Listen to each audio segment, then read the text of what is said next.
You're a little scary sometimes. You know that. Playing a villain is a dream come true for plenty of actors, as they're often the most fun to embody, so they take the role very seriously, and sometimes a bit too far. Let's take a look at who thought their co-stars were truly terrifying. We do not speak his name. What is honestly mind-blowing to think about is the fact that Daniel Radcliffe didn't even have any scenes with Ralph Fiennes until he was 15 years old, meaning the first scene they ever actually did together was at the end of the fourth movie, Goblet of Fire, when Cedric's just been Avada Kedavra. Oh, I'd almost forgotten you were here. Ralph has, genuinely scared me for a few years. We can't say we blame Radcliffe for that. When you've built up this imaginary villain in your head, it only makes sense that he would intimidate you. I didn't want to talk to Rafe that much. This is not the first time Harry has run into other forms of the villain, though, with Voldemort being portrayed by Christian Coulson in The Chamber of Secrets, and he was just a head attached to Professor Quirrell's head in Sorcerer's Stone. So we can imagine that's just CGI. And Voldemort never really appears in Prisoner of Azkaban, much at all. But did you catch him in one of the portraits? He was even scarier than Alan was at first.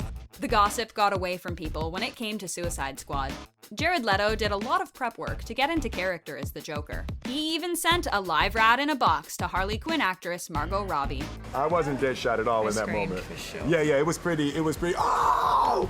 What we're wondering is if he gifted her a pet rat or a rat off the street, because honestly, that distinction makes all the difference. When asked about it, Leto tried to shift the conversation away from gifting rats to his kinder gifts. I found this place in Toronto that had great vegan cinnamon buns. That isn't all the gifts Leto was feeling generous with, because he apparently also had a dead pig delivered to the set. Once again, was it for a pig roast, or was it just a pig? Because context is really important here, and we want to know. I think it freaked everybody out, but that was the point. On Alan Rickman's last day, Matthew Lewis went up to his trailer to give him a proper goodbye. Even knocking on his door, terrifying. He said to him, "Hey, I know it's your last day, and I just want to say..." This has been incredible. Lewis wanted to thank him for treating all of the young actors like his equal. Rickman invited him in for tea, and the two of them chatted about Lewis's career going forward. Rickman encouraged him to train in theater, and Lewis followed him up on that advice, saying that he really learned about himself from theater. He regrets spending all those years too afraid to approach Rickman, and is glad he at least had that moment with him. The first time David Dismalchin, who played Piter de Vries, got a look at the Baron was when the villain emerged from a shroud of steam while they were filming. And it freaked Dismalchin right out. He just scared the crap out of me. It was awesome. While Dismalchin found the prosthetic and design of Baron overwhelmingly intimidating, it was actually Stellan Skarsgård's eyes and powerful voice that intimidated him the most.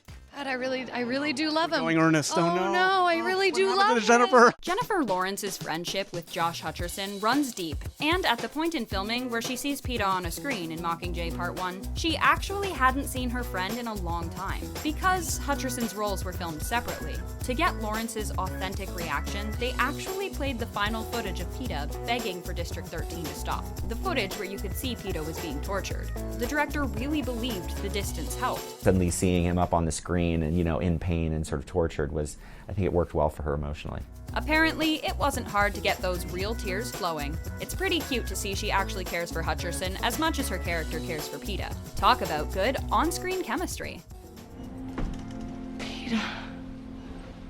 Clowns are scary at the best of times, let alone when you're a young child and nobody has prepared you for what you're about to see. Even if it's for a shot or like 2 or 3 takes, it was really worth it. Because you can't really rely on young children's ability to act, you need to rely on authenticity. So the extra child actors that were brought in never saw Bill Skarsgård until the camera was rolling. Some children looked away, and some cried. Yeah, raw reaction. First time we saw him, it was terrifying. Skarsgård honestly felt a bit bad about it all, stating, "If I succeed at what I'm trying to do with this character, I'll traumatize kids. And adults, if you ask us." Other than, the images that were released when we were filming, we didn't see him at all. Heath Ledger took his role as the Joker incredibly seriously. He locked himself away for 6 weeks to nail every mannerism of the character. The first time Michael Caine saw Heath Ledger, once again, while the camera was rolling, the guy froze in fear. Who are people going to be most scared by? Is it going to be Joker? Is it going to be Two-Face? Joker. The Joker would do it. When the bloody door opened on that lift, he came tearing out. I forgot every line. Terrifying. Caine isn't exaggerating, and is quite complimentary of the actor. It's one of the scariest performances I've ever seen. And Maggie Gyllenhaal had a similar experience. When he grabbed her, her immediate instinct was to try and pull away. She couldn't look him in the eye, which prompted the improvisation from Ledger to say, "Look at me." Despite the fear he distilled in her, she loved it, saying, "I actually had a great time working with him because anything I threw at him, he would take it and throw all sorts of amazing things at me."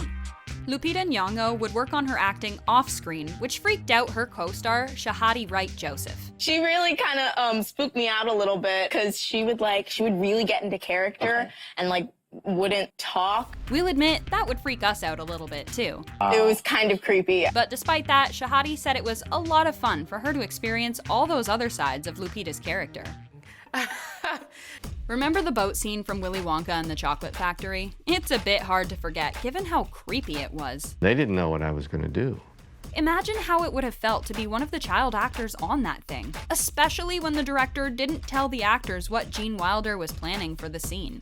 A chance to be scared and terrified. This uncertainty made them uncomfortable, but the creepy song put it over the top for sure. When Wilder started talking all crazy like, Denise Nickerson, who played Violet, thought that Wilder was actually going mad from being in the tunnel. There wasn't a whole lot of acting going on, just genuine fear and confusion.